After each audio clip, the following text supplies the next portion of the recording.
কেন্দ্রের বিজেপি সরকারের বিভিন্ন জনবিরোধী নীতি এবং মিথ্যা প্রতিশ্রুতির প্রতিবাদে আন্দোলন শুরু করল মালদা জেলা তৃণমূল। বিজেপি সরকারের বিভিন্ন জনবিরোধী নীতির বিরুদ্ধে আন্দোলনের অঙ্গ হিসেবে বাইক র্যালির আয়োজন করলেন তৃণমূল নেতাকর্মীরা। বৃহস্পতিবার রতুয়া ১ নম্বর ব্লকে ফিতে কেটে বাইক র্যালির আনুষ্ঠানিক সূচনা করেন জেলা তৃণমূল সভাপতি আব্দুর রহিম বক্সি।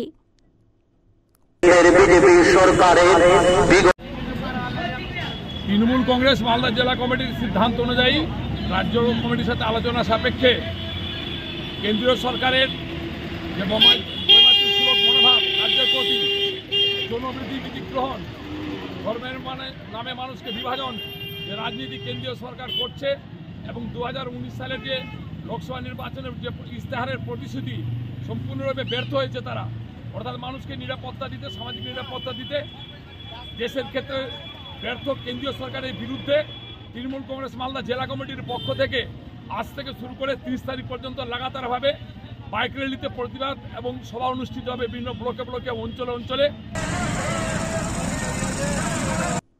মালদা টুডে।